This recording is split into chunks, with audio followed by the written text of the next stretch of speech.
ॐ विश्वं दर्पणदृश्यमाननगरी तुल्यन्निजान्तर्गतं पश्यन्नात्मनि मायया बहिरिवोद्भूतं यथा निद्रया यस्साक्षात् कुरुते प्रबोधसमये स्वात्मानमेवाद्वयं तस्मै श्रीगुरुमूर्तये नमः इदं श्रीदक्षिणामूर्तये बीजस्यान्तरिवाङ्कुरो जगदिदं प्राङ्निर्विकल्पं पुनः मायाकल्पितदेशकालकलना वैचित्रचित्रीकृतं मायावीव विजृम्भयत्यपि महायोगी वयस्वेच्छया तस्मै श्रीगुरुमूर्तये नमः इदं श्रीदक्षिणामूर्तये तस्मै श्रीगुरुमूर्तये नमः इदं श्रीदक्षिणामूर्तये ॐ सहना भवतु सहनौ भुनक्तु सह वीर्यङ्करवावहै तेजस्विनावधीतमस्तु मा विद्विषावहै ॐ शान्तिः शान्तिः शान्तिः सदाशिवसमारम्भां शङ्कराचार्यमध्यमाम् अस्मदाचार्यपर्यन्तां वन्दे गुरुपरम्पराम् ॐ Verse 203 या प्रीतिरविवेकानां विषयेष्वनपायिनी त्वामनुस्मरतः सा मे हृदयान्मापसर्पतु. So this Vidyaranya continues with the topic of a Brihadaranyaka Vakyam. आत्मानं चित् विजानीयात् अयमस्मीति पुरुषः किमिच्छन् कस्य कामाय शरीरमनुसञ्ज्वरेत्. And then this second line discusses the result of this Atmajnanam. Kimicchan kasya kamaya shariramanu So desiring for what this person undergoes the suffering born of afflictions of the body. So desiring what? And then, well, definitely indicates desiring nothing. So the Bhogya Prapancha has been negated. Negated means it turned to be mithya by this Atmajnanam. Kasya kamaya. For whose sake? For which enjoyer's sake? The person undergoes the afflictions of the body. Indicating the enjoyer is also negated. The bhokta is negated. First, Bhogya Prapancha is negated. Kimicchan. Desiring what? Means a object of desire is negated. And here, this question is a negation. Akshepa. Akshepa means a question for the sake of negation, not for expecting a certain answer. Desiring a particular object while he undergoes afflictions. No. Desiring what? Well, means definitely it is here this kind of a question is called negation. We generally in Sanskrit we call akshepa. And so right now, well, we are discussing kasya kamaya, commentary upon this portion in verse 192 to 222. And Vidyaranya says kasya kamaya is negation of a bhokta, and he re-establishes by Maitreya Brahmanam analysis. So, well, Vidyaranya says Upanishad has difficulty in communication. Upanishad talks about moksha by inquiry of the self. But self has two meanings. Brihadaranyaka itself, Upanishad gives two meanings, in which the meaning of the self for everyone knows the self. But everyone knows the immediate meaning of the self, and that is experiencer, enjoyer, bhokta. We are taking that meaning right now. You can say karta, etc. But that is not context here. Here the context is basically bhokta, bhogi, etc. So, well, self has two meaning. One is a vachyartha, second is a lakshyartha. Primary meaning is bhokta, and that is what has been told here in a Maitreyi Brahmanam. Navareh patyuk kamaya pati priyo bhavati atmanastu kamaya pati priyo bhavati. So the meaning of atma is ultimately, no one basically loves the husband. The wife does not love the husband for the husband's sake. Wife loves husband for one's own sake, for one's own enjoyment. And therefore, there the Atmanastu Kamaya, here the word Atma basically has a meaning, and that is Bhokta. And Kasya Kamaya here in this mantra, which is under discussion in this chapter 7, Kasya Kamaya. For whose whose enjoyment's sake. So enjoyer is negated here. So Atma has been revealed as a Abhokta here. And Atma has been revealed as a Bhokta in Maitreyi Brahmana. So in one Upanishad, one place Atma is Bhokta, other place Atma is Abhokta. So we said, well, Atma has two meaning. We say like that. One is an immediate meaning. Another is an implied meaning, indirect meaning. And of course, Vachyartha, that is the indirect meaning, primary meaning is Bhokta. It refers to Bhokta, and Lakshartha is basically Sakshi. So when Upanishad talks about this analysis of Atma, etc., well, it is always in the terms of the secondary meaning, implied meaning, naturally. That's a purport of the Shastra, to reveal the real nature of the self. And that is Abhokta.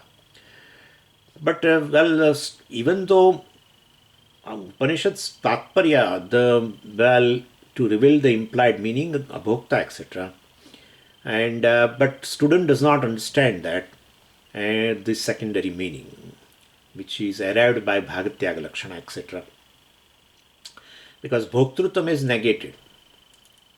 See, the self is a composite entity. Since everything is non-separate from this Brahman, which is Abhokta, of course, the consciousness, limitless consciousness, but that is not understood by anyone. Everyone takes this primary meaning, but primary meaning is not separate from this secondary meaning. Bhokta is never separate from this Brahman. And therefore it's a composite entity. Everything is an incidental attribute ultimately to this Brahman. Everything. Everything means everything. Starting from space to this Jiva. So-called sentient, insentient, everything is a composite entity. Space is not a space without Satchit. Please, we should understand this very well. Time is not a time without Satchit. Bhokta is not a Bhokta without Satchit. Karta is not a Karta without Satchit. Ahankara is not a Ahankara without Satchit. Everything is composite entity. But student doesn't understand it's a composite entity. If he understands, means he knows the self, that it is really, this Bhoktrutvam is an incidental attribute and Satchit is my real nature. That would happen. But he doesn't know. So he goes by this primary meaning. He doesn't know even a mixture. And so basically, and then out of this composite entity, we use this Bhagatyaga Lakshana because it's an incidental attribute.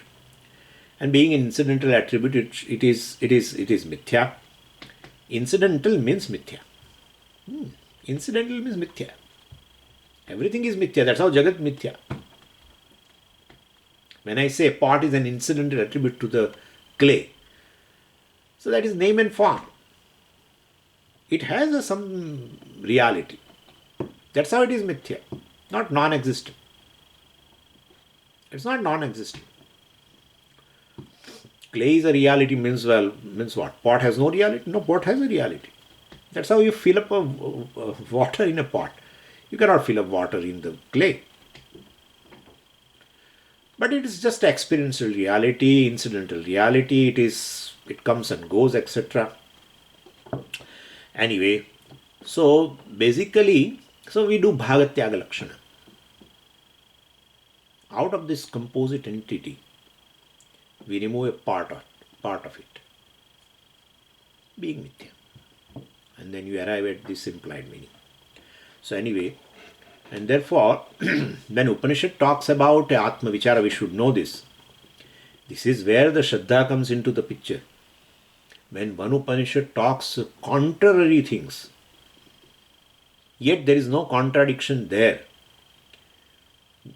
There is a confusion in my mind. There is no contradiction in the Shastra. That's called Shraddha. Yeah. Shraddha means this. No, there is contradiction there. Is lack of Shraddha. There is no contradiction in Shastra, but there is a confusion in my mind. So that's how I am seeing the contradiction. That's a Shraddha. That is Shastra, Shraddha towards Shastra. Anyway, so, he doesn't understand. So, basically, even when Upanishad talks about Atma Vichara, Atma Vare Drashtavya, etc., Maitri Brahmanam, he takes Bhokta only, because here it's been told, for one's own sake, for one's own enjoyment, this wife loves husband. So, but Upanishad has no Tatparya in Bhokta. Upanishad has Tatparya in Abhokta Vichara. But students takes it as a Bhokta Vichara. Students think it is, Shastra wants to reveal Bhokta. Because he doesn't understand that it is the mixture. He takes himself to be Bhokta. What's your reality? Well, he says, I am enjoyer. For my own sake, I am loving everything, etc., etc. That's the reality, final reality. And it is not a mistake of a student because he doesn't know the two meanings are there. I mean, it's a composite entity, that there is a Vachyartha of I, there is a Lakshartha of I. But Shruti is very much aware of this communication gap. Teacher and Shruti both are aware of. And still they keep talking about, because student ultimately has no way of knowing the Sakshi in beginning of the class. So Shruti allows to continue. And okay, you have arrived at this Bhokta, fine. And he continues to do the mistake. Student continues to do the mistake. And thereafter, traveling along with the mistake of the student, teacher reveals, the Lakshartha by doing a Bhagatyaga Lakshana. Reveals the Sakshi, self, through inquiry. So, journey of a student is basically, first he is withdrawn from this Bhogya Prapancha because he has an attachment. That's how it has been told. Navare Patyukamaya Pati Priyo Bhavati. Pati is a Bhogya, but it is not for Pati's sake. It is for your own sake. So by doing this, ultimately Shruti, removes the attachment of this person from a Bhogya Prapancha and paid attention to the Bhokta. And that is why it has been told, Navare Sarvasya Kamaya Sarvam Priyam Bhavati. Atmanastu Kamaya Sarvam Priyam Bhavati. And so Shruti turns the attention of the student to this Bhokta and self, and then Shruti goes on to further inquiry and goes to Lakshartha. So Vidyaranya says, Bhokta self is admitted by Shruti temporarily, initially. When it says Atmanastu Kamaya Sarvam Priyam Bhavati, for one's own sake, for one's own enjoyment, thinking that oneself is an enjoyer. Shruti starts like that, but ultimately reveals the Lakshartha. Ultimate aim is Adhyaropa Pavada. Pot is a Adhyaropa on the clay. Yeah. And therefore, so ultimately it has been told it is clay. So first pot is superimposed upon clay. Later it has been revealed potness is mithya, of course, incidental attribute, and thereby doing an apavada. Shruti does an apavada. Same way here also, the first is Atma Bhoktrutvam has been superimposed upon the Atma. Shruti is very clear, teacher is clear that Atma is a Bhokta. But still, Initially says for whose one's own enjoyment. So Shruti does the dhyaropa of a bhoktrutam on Atma, knowing it is a bhokta, and later does a apavada. Bhagatyaga Lakshana does, of course, and reveals a abhokta. So apavada of a bhoktrutvam. This is a very beautiful prakriya, adhyaropa apavada. Srishti is adhyaropa. Entire Jagat is adhyaropa. That's how Shruti starts with creation. Why should you start with creation? Ultimately, you are going to say mithya. Yeah, but because people understand Shruti as, the Srishti as a satyam. And that way here also, bhoktrutva as satyam. Shruti goes along with this mistake of the student and later negates it. So ultimate aim is of a Maitreyi Brahmana is negating bhokta only. And it is conveyed by kasya kamaya. Shariram anusanjvaret. And here in 203, verse 203, Vishnu Purana Shloka also is quoted. And it has been said that Prahlada seeks a Bhagavan's grace. And it has been told how much attachment Prahlada has for Ishvara. It has been equated with the attachment of a ignorant persons towards the Bhogya Prapancha. So that much attachment, Prahlada has towards Ishvara. And so, basically that proves that attachment is retained. Attachment is not a unhealthy thing. If mind is free from attachment, then there is definitely some abnormalities there. Attachment is required, is a healthy mind. That's what is revealed by this Vishnu Purana Shloka. The direction of attachment is shifted. That's it. When your attachments towards Arthakama is there, it's called lack of Vairagyam. And when you have an attachment towards Atma, Moksha or a Brahman, it's called Mumukshutva. That's it. Attachment to, so first he is going to explain. So basically, so Vairagyam, detachment, is what? Detachment towards Arthakama is a Vairagyam. An attachment towards Brahman or Moksha or Atma, same thing. Atma is Brahman, Brahman is Moksha. People think Brahma Jnana gives moksha as if it is going to some kind of a process, and moksha will be as though a product of a Brahma Jnana. People don't understand. People think that Brahma Jnanam gives moksha. Means moksha, I'm bound right now. But this Brahma Jnanam does a process by which this Atma which is bound is going to be free. It's not. Brahman is moksha. And knowing yourself, Brahman means knowing the moksha is my very nature. Brahman is free. And therefore this moksha never thinks this kind of a thing that it's a phenomena. Moksha is a phenomena which is generated by Brahma Jnanam. By doing Shravan Manan Nididhyasanam, moksha is produced. It's a confusion galore. Means it proves that right now, suppose if I don't do Shravanam, means my Atma, myself is bound. And Shravanam Manam Nididhyasanam does a transformation of, means Shravanam removes this kind of all this bondage, all different types of threads with that I am bound. And this, he takes a scissor, our teacher, and removes. You are right now free. Right now you are free. Even if you don't listen, if you drop this class, suppose, you are free. You are free. You remain free. You were free. You are free. You will be free.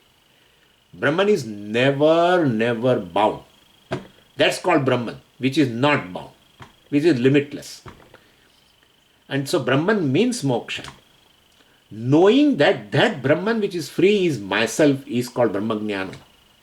Understand this very well. Many people in Vedanta also, they think that Swamiji, I am not doing Shravanam, etc. And therefore I am not this moksha. I don't know when will I get moksha. This question is very common. Very common among Vedantic circle. That Swamiji, we are doing all this Shravanam and etc. But I don't know when will I gain moksha? You are right now moksha swarupa. Okay? You are right now moksha swarupa. Then well, if I am moksha swarupa, why should I come to you then? Yes, that's true. You should not come. Then but take yourself to be free right now. Are you ready? No. Then come. Okay? Then come. Understand this even if you don't understand Panchadashi, there's no problem. But understand that what you want to gain, the very sought, is you, the seeker. There's no distance between a seeker and a sought. Somehow people are not able to appreciate it. And with a lot of emphasis, most of the teachers tell, and still it does not go to the head for some kind of a papam. Some kind of a papam. I should say that it is papam. It's obstacle. It's an obstacle. Great obstacle. And therefore, Brahma Jnanam gives moksha, means as though Brahma Jnanam is generating some kind of a freedom. Never, never, never. And if such a thing is there, we should drop the classes, all of us, first myself. Because if you will be free in the future, you will be bound also again in the future. If anything which is time bound, well, definitely it will go away. So if moksha will come in the future, then that moksha will go away in some time, at some time. So again you become bound. Then where is the question of right now putting all these efforts and listening to all the scriptures and all that? It's of no use. So basically you can say, well, I own up my own nature. That's a process. Owning up of oneself is a process, but oneself is Brahman. Oneself is free. What I want to seek in my life is just myself. There is no distance in terms of time.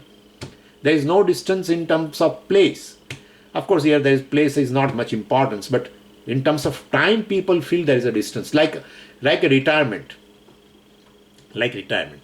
So there is a distance between you and retirement. That is possible. The person who is working, there is a distance in terms of time. Maybe person may be retired after a few years or something. In terms of time, there is a distance. That such a distance is not there here. Here only ignorance. Just ignorance.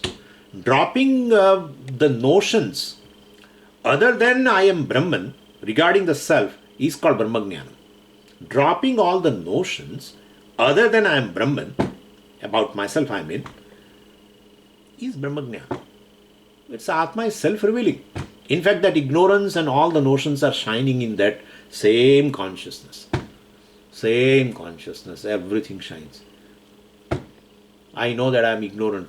I know that I have notion. Everything shines due to consciousness. And therefore, nothing, Brahma Jnanam does not reveal Brahman also. Please. It is self-revealing. It helps you to drop the notions about yourself.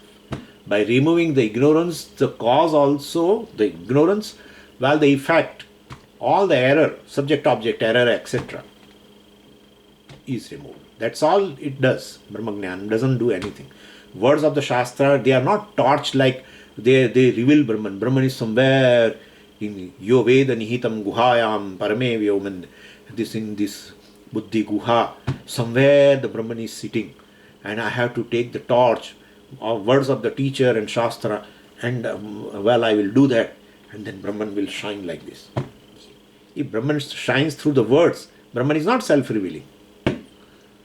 What is revealed by the words also is not self-revealing. What is self-revealing has been mistaken, as something else. The confusion is resolved. That's it. Anyway, this by the way. So therefore, similarly, this in Maitreya Brahmanam, attachment is shifted from Bhogya Prapancha to Bhokta. That's it. And then again shifted from Bhokta to Abhokta. Other both are negated.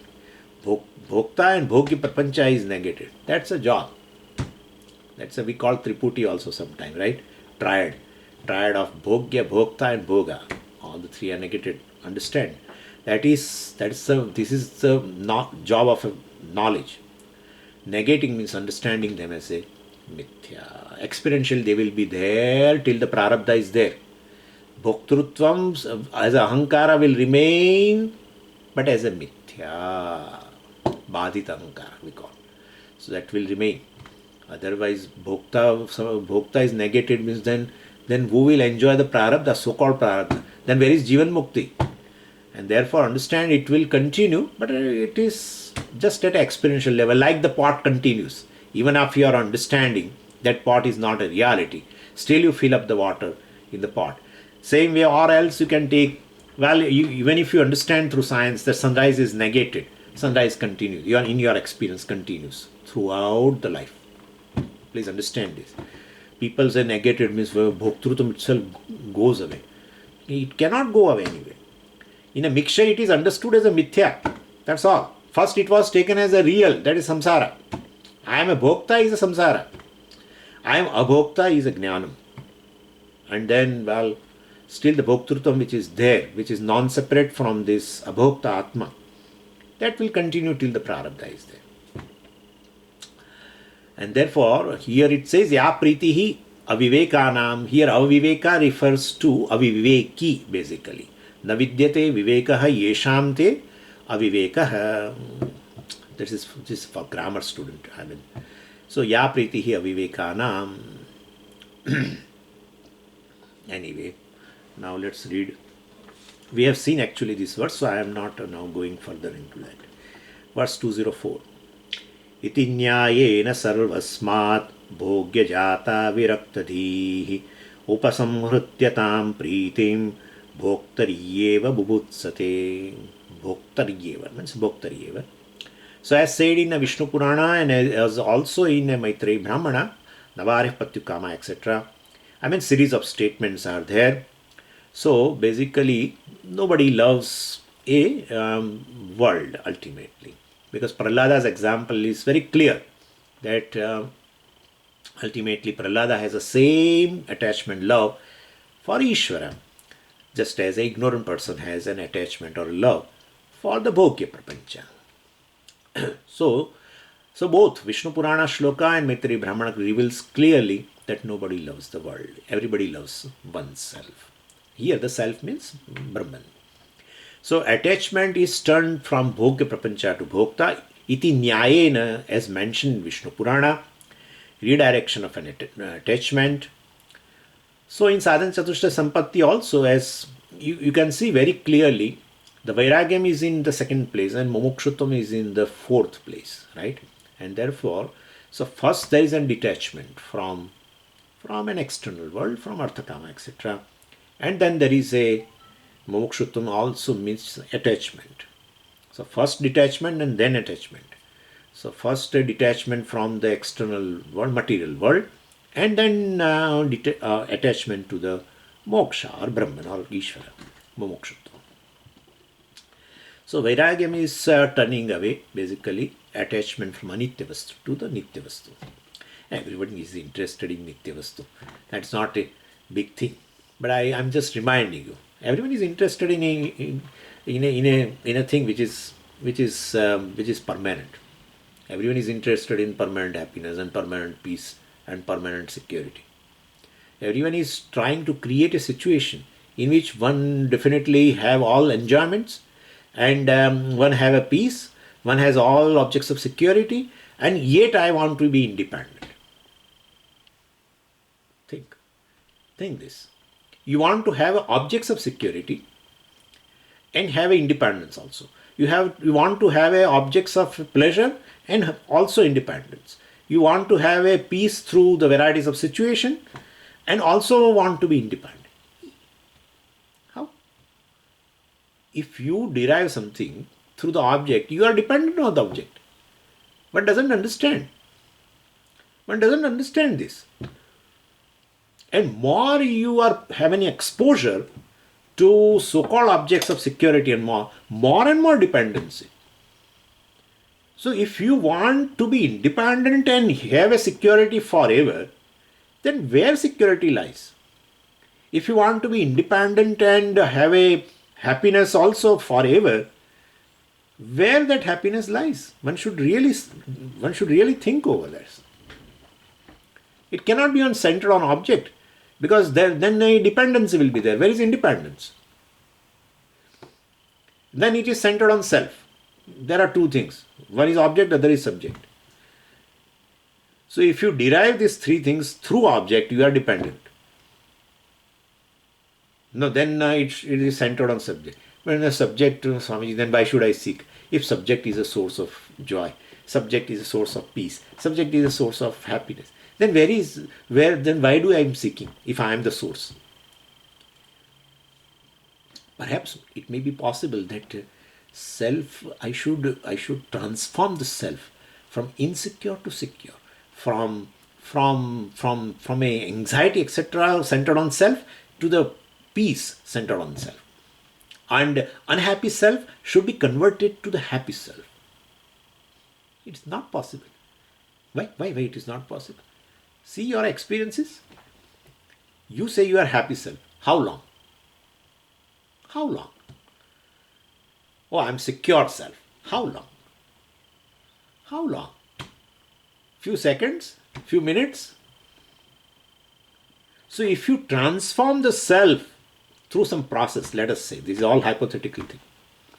If you transform yourself from this insecure to secure self, unhappy self to, it is again time bound. Yeah. What comes in time goes in time. Born, gone. This is principle. This is what the Ishvara is. This is what the Ishvara is at a Saguna level. Order. Jatasya hi dhruva mrityu dhruvam janma mritasya. Oh, then this is not a transformation. Then I'm source of happiness and source of peace and source of security forever. If the transformation means a temporary thing, yeah, that is the thing. Then how come I don't feel like? How come I don't know it? That's what the issue is. Ignorance. So ultimately, what you want in your life is just yourself, but not knowing the self. That's what it means. But anyway, so iti nyayena sarvasmad bhogya jatad virakta dhihi. So person has basically, who has this, taken attachment from this, taken away this attachment from bhogya prapancha, sarvasmat bhogya jata. So anyway, in chapter 13, if you remember, what is that? Asaktihi anabhishvangaha putradara grihadishu. So basically, from putra, dara, griha, etc., from all this upasamhritya, all attachments are collected, and tam bhoktari eva upasamhritya, and the accumulated attachment turned towards now bhokta. So bhokta is basically an object of unconditional love. It's a source of infinite ananda, and therefore don't look outwards. So with this intent, but for taking care of children, look outwards, okay? So this is basically a grihastha will have this definitely a question. So you all the time say, well, you have to be introvert centered. Your focus is on the self. Then what will I do? What will I do? Should I not have to cook food or what? No. You should do everything. Then I have to look out. Definitely it is required. But anyway, so with this intention, basically, he wants to know the Atma being, because Atma or the Bhokta here, of course, is the source of joy ultimately, based on Yajnavalkya Vakyam, Atma vare drashtavyaha, shrotavyaha, mantavyaha, nididhyasitavyaha, and therefore he is in a process of knowing the self. Bubutsate bodhumichhati. He makes inquiry. He knows the Bhokta, ultimately everything is for the sake of joy. That's a Vakya of Yajnavalkya, joy of oneself. For one's own sake only he loves everything outside. And so he wants to know now this Bhokta. Bodhumichhati, bubutsati. So he desires to know this Bhokta. So he has understanding that Atma is Bhokta. So tam bhoktari, tam is this pritim, bhoktari va upasmritya, this love. Now from bhogya prapancha he has a detachment towards that, and now he has an attachment towards this bhokta, knowing it as a source of the joy. Okay. Now verse 205. स्रक्चन्दन वधूवस्त्र सुवर्णादिषु पामरः अप्रमत्तो यथा तद्वत् न प्रमाद्यति भोक्तरी. So here Vidyaranya talks about a commitment of a student, how much desperation a student has is shown by various examples. Mandamumukshutva, well, is a casual study. Madhyamamukshutvam, little serious for the study. Tivramukshutvam, person well dedicates himself for the study. That's it. Say an example is what? Example is a person has not drunk water and there is a summer, there's a temperature, oh my god, 110 degree Fahrenheit in India right now. And a person has suppose not drunk water for 7 days, moving around also in the hot sun, and he is desperately thirsty. And so he has only one Purushartha, Panchama Purushartha. We have Chaturveda Purushartha. Now he is the fifth Purushartha called getting water. His goal is just to get water. And somebody holds water, water glass, let's say, full of water in hand. And he sees that. And he shows, suppose someone. So he drags, this person who is thirsty, drags himself towards that. And imagine, and he is so desperate to take that water. And this person, well, says, well, I can give you this water. But it happens that this person who is thirsty has certain valuable. He has some ornament. He, rather than he, it is she. That's better. She has some ornaments, golden ornaments. and anyway, or let's say he with a ring here. Okay, whatever. So then this person shows water there. I have water. I can give it to you. Only condition is you give your ring to me. I'm sure he will give it because this person is so desperate for the water. So I mean, intense thirst is there. He wants to give up everything. Well, such an intense thirst for knowledge also should be there. For that sake, he wants to give up everything, all valuables. If the one who gives up, this is what Pujya Swami is to tell. One who gives up all these things, for him it is not valuable. Understand? After giving, at the time of giving up also, if you find it them all the things are valuable, then you are really not given up. The value you are holding in the mind, basically. That's how, can you say, Swamiji, whether there is a particular thing which is given up, still, the person holds the value of it? Yes. Even after giving up and taking sannyasa, person suppose keeps on talking about what he has given up. Definitely he has a value for that. And therefore, this is, knowing what is valuable really in the life, that is vairagyam. What is valuable in life? Once you discover that this is a most valuable in life, automatically one drops the value for other things from the mind. Whether you whether you give up or not physically. Sometimes, Grihastha may not give up. They just don't throw away the things from, out of the house. So because I have vairagya. No. But in your mind, you have lost the value. But are there any things, Swamiji, can you give an example? In your home, how can I say? But in your home, there are thousands of things around for which you may not have any value. Whether it is there or if it is not there. I'm telling you, you must have, you have a vairagyam for thousands of things. I'm telling you. If somebody takes it away also, you don't mind. And somebody doesn't take it away and it's lying on one corner also, you don't mind. There are thousands of things. And once upon a time, there was a big value for that. That's how you acquired it. And now you have lost the value.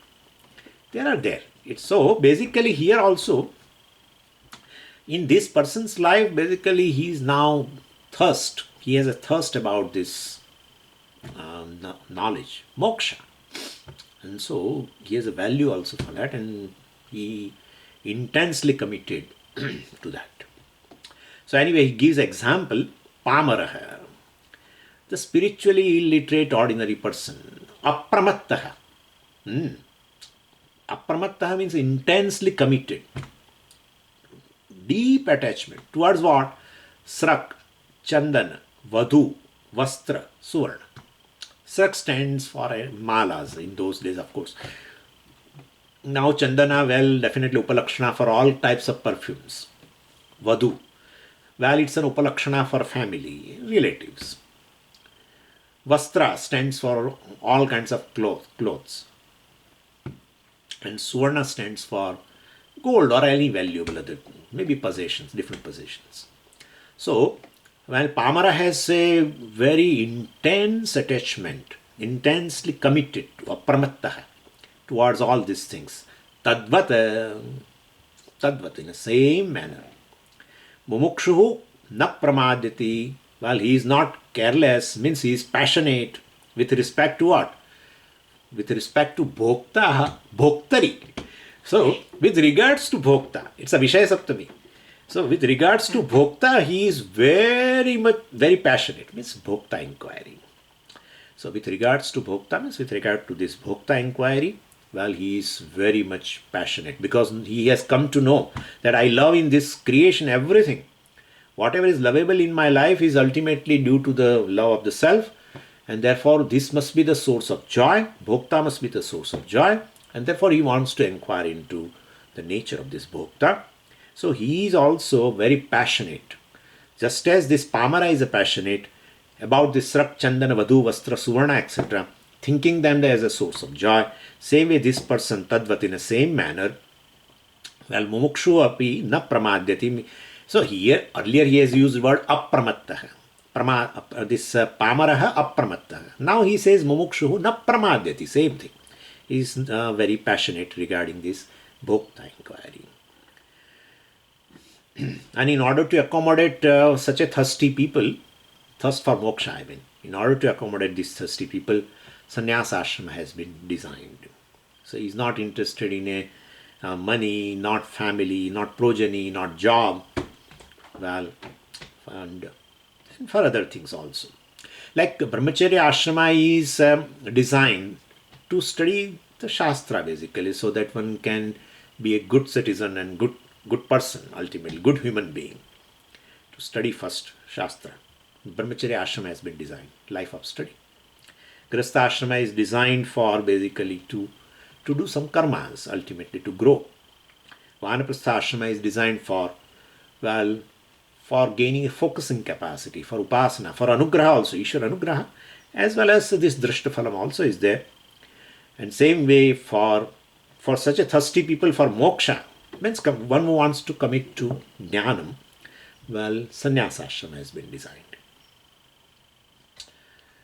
And so he has no commitments. It proves sannyasis basically has no other commitments. He has commitment to only Brahman. That is called Brahmanishta. This is called Brahmanishta. People think Brahmanishta means he has totally owned up that I am Brahman. That is also there. But the person who is in a process, he is also called Brahmanishta because he has commitment to Brahman. He has no other commitment. If you see his activity, teaching and study and this and etc., ultimately whole centered on Brahman. Anyway, so with regard to the self-inquiry, I mean, he is intensely passionate. Mumukshu. 206. Kavyanatakatharkadim abhyasyati nirantaram vijigirshuryatha tadvat mumukshusvam vicharayet. So the previous shloka talked about a passion of a little lower grade, Srak, Chandana, Vadhu, Vastra, Suvarna, etc. Now some educated person, well, who is interested in literature, poem, etc. So taking part in a literary, debates, or wants to show his scholarship, etc. Well, he has a passion of a little higher grade. Laukika Shastra Priti, we can say.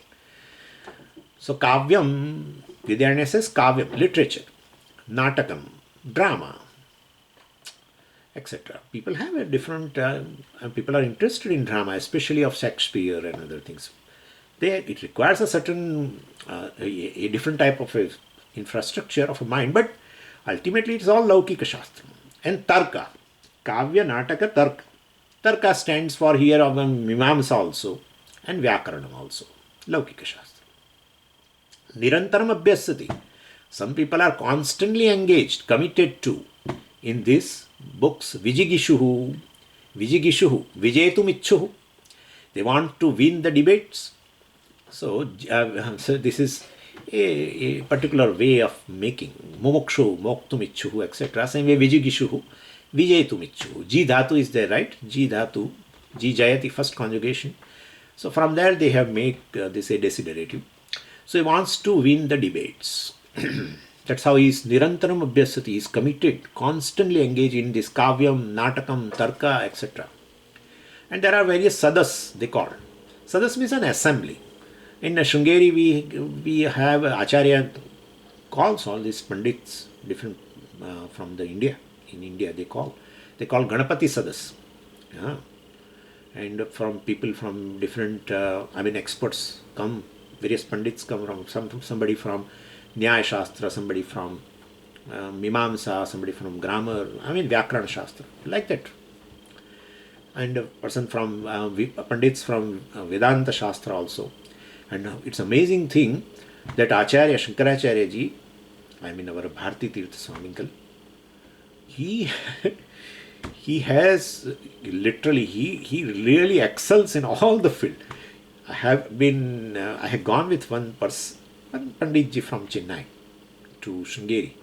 And when I saw this knowledge of Acharya, Shankaracharya, our Shringeri Acharya, you amaze.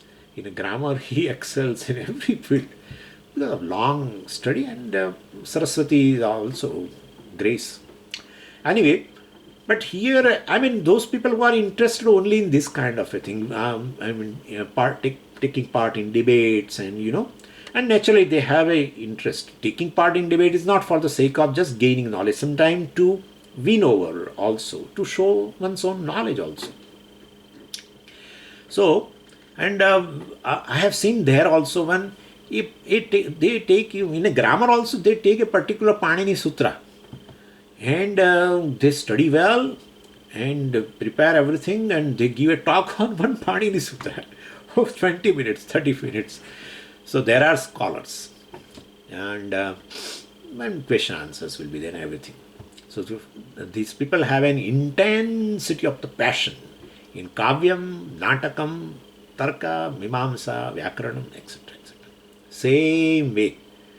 Well, the Mumukshu, Tadvat Mumukshuhu, Swam Vicharayet, Atmanam Vicharayet. Well, basically, this Mumukshu has an intense, he has a passion, let's say, for knowing the self, for gaining moksha.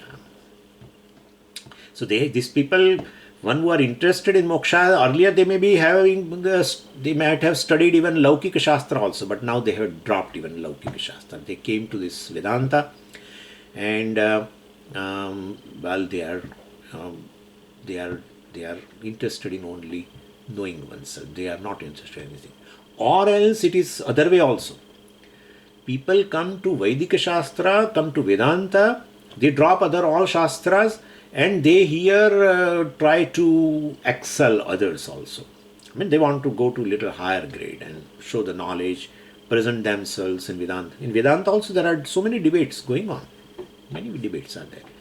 And what is the nature of Brahman, and whether this Vada is good or that Vada is good, Abhas Vada is this.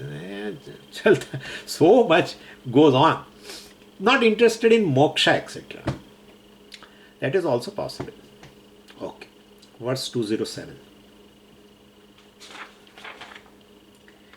Japaya gopasanadi kurute shraddhaya yatha svargadi vanchaya tadvat shraddadhyatsve mumukshaya.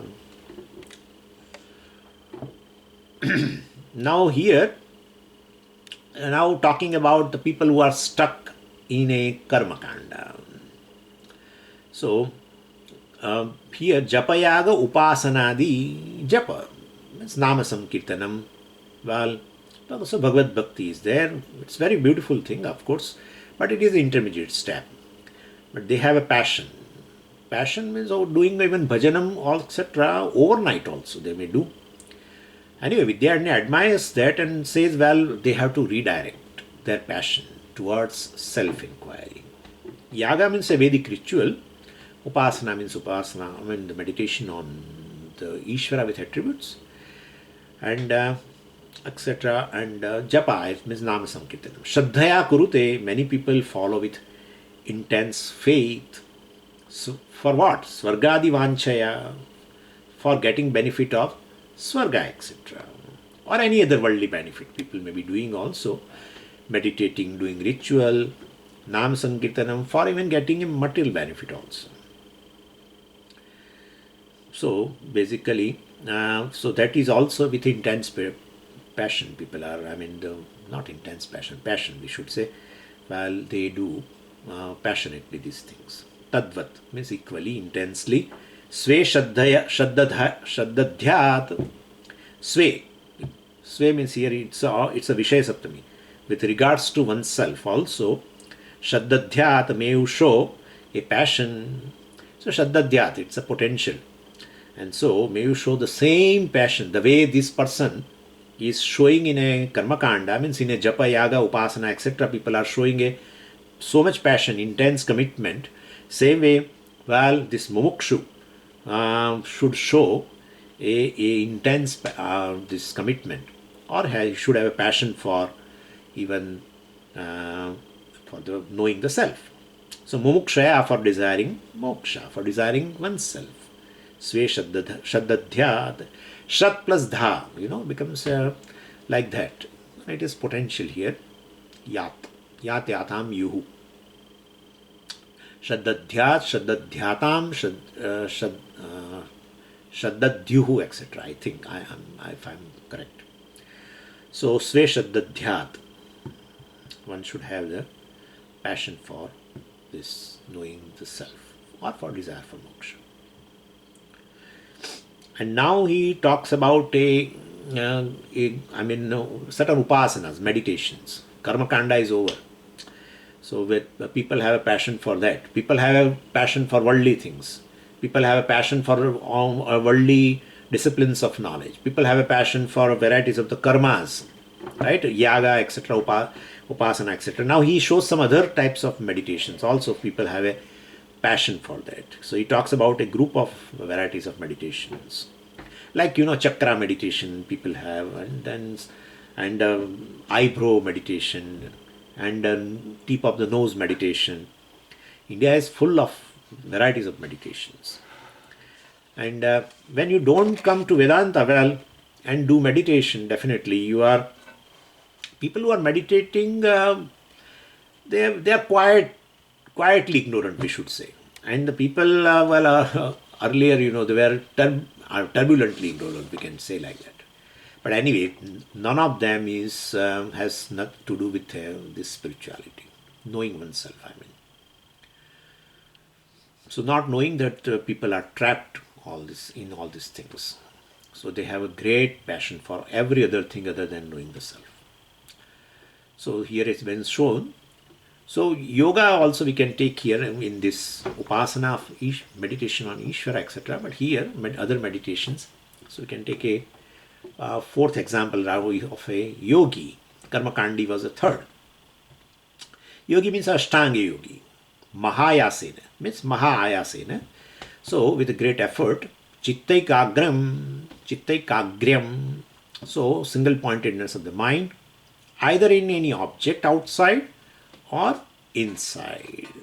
Well, so, and they talk about chakra also. For every chakra description also is there. Which flower, how many petals, and in each petal some mula mantra, bijakshara, etc. is written. Somewhere clown and crown and cream and hraum and hreem and so many things are there. So all various bijaksharas also are written in that. So even they prepare a diagram also and concentrate outside. Or heart is taken as a lotus with a certain petals, and they they meditate inside with this kind of a thing. Anyway, so they have passion to basically increase even duration of meditation also. Vedanta says, well, it has nothing to do with the spirituality. I mean, with respect to moksha, etc. We do accept meditation, and we should have a sufficient focusing capacity, etc. At least to listen for 1 hour, or when we study, well, our mind should be available. That is very, very good. But for hours together, just meditation, etc., has no meaning. Means it doesn't give you moksha. Yeah, it is true that why people have this kind of a passion, because if you meditate like this, you have a concentration for hours together at one point, single point, you get some siddhi, etc. Veda says, well, that is all obstacle. But anyway, so yogi sadhayet, yogis practice mahayasena chittaikagram, single pointedness, focusing at one particular place. For what? Well, animadi prepsaya, long hours of concentration are required for getting siddhi, like anima, ashta siddhis, etc. You know, they talk about some 27 siddhis. We here, of course, we know anima, mahima, chaiva, laghima, garima, tatha, prapti, prakamyam, ishitvam, vashitvam, cha, ashta siddhaya, etc., etc. But they talk about various siddhis. And in Uddhav Gita, in Bhagavatam, there is a whole chapter when Bhagavan talks about these siddhis. And having given the whole list, I mean, which particular siddhi will be there by which meditation, that also Bhagavan has talked about. And having given list, Bhagavan said that, well, don't keep interest in all these things. Shastra talks about various possibilities. That possibility is there in a human life. That doing this meditation is a possibility, gaining this kind of siddhi also is a possibility. Well, but that is, we should not have a deep interest, passion for all these things. We can utilize, dhyanam for gaining a certain focusing capacity, for certain concentration, etc. And Patanjali has described this Ashtasiddhi, where, as I told you, anima, etc., smallness. It's an abstract noun from anu, anima, etc. So, well, means capacity to make the body very, very small. I think while going to Lanka, I think Hanumanji did. So when the Sursa appeared, so well, in front of Sursa, and there was some condition that, and Hanumanji became too big, Mahima, big, I mean, very big body. So then Sursa also, she opened her mouth and she also became very big in order to eat away this Hanumanji. And as per some condition, well, he entered inside, acquired a very small body, and he came out of that. So all these siddhis have been shown by even Hanumanji. Ashta siddhi nava nidhi ke data, asavara deena janaki mata. So Hanuman Chalis also talks about it. Anyway. So prepsaya, praptum ichha, prepsa. So in order to, I mean, there is a desire to acquire all these siddhis, while yogi, mahayasena, with great effort, this yogi, Ashtanga yogi, chittaikagriyam, well, one single pointedness of the mind, sadhayet, he practices that in order to, because he has no passion for meditations, he has a passion for the siddhis, therefore he does all this kind of things. Anyway, so up to this we'll keep, and further we'll see in the next week. On Wednesday, I'm sorry. Om Purnamadav Purnamidam Purnat Purnamudachyate Purnasya Purnamadaya Purnameva Vashishyate. Om Shanti Shanti Shanti. Hari Om Shri Gurubhyo Namaha. Hari Om.